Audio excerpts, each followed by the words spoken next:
पांडवों का बालपन। कुरु राजा के प्रताप के कारण धृतराष्ट्र और पांडु के वंश का नाम कुरुवंश प्रसिद्ध था, इसलिए इनकी संतान कौरव कहलाई।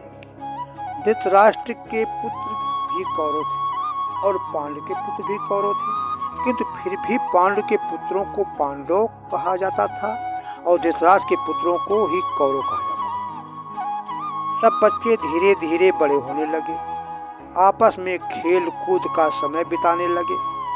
पांडव खुशी खुशी दुर्योधन आदि के साथ खेलते और उनसे बढ़ चढ़कर ही रहते। दौड़ने में, निशाना लगाने में, खाने में, धूल उड़ाने में भीमसेन धृतराष्ट्र के सभी बच्चों को हरा देते थे।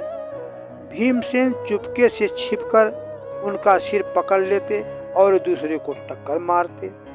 वे 10-10 बालकों को बगल में दबाकर पानी में डुबकी लगाते और उनकी दुर्दशा करके छोड़ते। जब दुर्योधन आदि बालक किसी वृक्ष पर चढ़कर फल तोड़ते तो वे अपने पैर से वृक्ष हिला देते।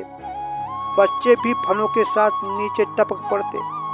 भीमसेन कुश्ती में, दौड़ने में या किसी अन्य युद्ध में भी सबसे अधिक थे। भीमसेन के मन में कोई बैर विरोध नहीं था, वे केवल होड़ के कारण ऐसा करते थे। किंतु दुर्योधन के मन में भीमसेन के प्रति विरोध उत्पन्न हो गया था। वह रात दिन भीमसेन में दोष ही देखता था और उससे जला करता था।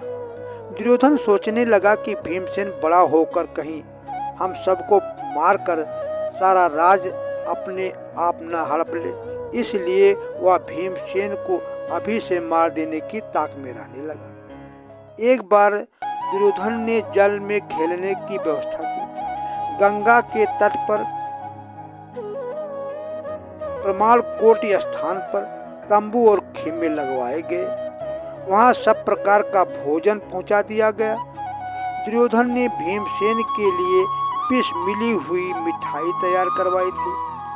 वहां जाकर कौरव और पांडव सब जल में खूब देर तक प्रसन्नता के साथ खेलते रहे। जल में खेलते खेलते जब सब थक गए तब तंबू और खेमों से जाकर इच्छा पूर्वक भरपेट मिठाई खाने लगे। दुर्योधन ने भीमसेन की वही मिली मिठाई खिला दी। भीमसेन को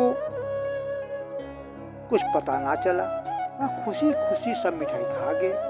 खेलने और खाने के कारण सब भाई उन्हीं खेमों में सो गए। भीमसेन के अंग अंग में विष फैल गया था, इसलिए वह बेहोश हो गए। दुर्योधन के मन में तो पाप था, इसलिए उसे नींद कहाँ। सब सो गए किंतु वह जागता रहा। दुर्योधन ने मौका देखा, वह धीरे से उठा और भीमसेन को लताओं की रस्सी से बांधकर नदी में डाला। जब उनकी नींद खुली तो सब अपनी अपनी सवारियों पर चढ़कर नगर की ओर चल दिए। युधिष्ठिर ने भीमसेन को बहुत ढूंढा पर नहीं मिले। युधिष्ठिर ने सोचा कि वह पहले ही चला गया होगा। घर आते ही युधिष्ठिर ने माता कुंती से पूछा, भीम कहाँ है? युधिष्ठिर की बात सुनकर कुंती रोने लगी और बोली, तुम शीघ्र उसका पता लगाओ। कुंती को दुर्योधन पर संदेह था। वह समझती थी कि दुर्योधन ही भीमसेन से जला करता था। भीमसेन पानी में बहते बहते बहुत दूर निकल गए। जल की ठंडक से उनका विष कुछ कम हो गया। वे जल में बहते बहते से तट पर लग गए। भीमसेन चल फिर नहीं सकते थे। उसी समय वहां नाग जाति का एक सरदार किसी कार्य से आया। उसने भीमसेन को वहां देखा। वह उन्हें अपने घर ले गया और विष उतारने की दवा करने लगा। वह नागराज से विदा मांगकर मार्ग में फल फूल खाते हुए अपने घर आ गए। भीमसेन को देखते ही कुंती और उसके सब पुत्रों को परम हर्ष हुआ। भीमसेन के वियोग का दुख एकदम दूर हो गया।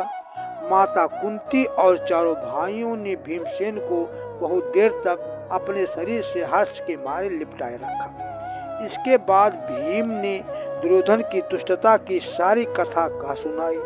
कथा सुनकर युधिष्ठिर बोले, भाई चुप रहो, जो हुआ सो हुआ। दुर्योधन का नाम लेने से वह हमसे और भी दोष करने लगेगा। अब हमें स्वयं ही सावधान होकर रहना चाहिए।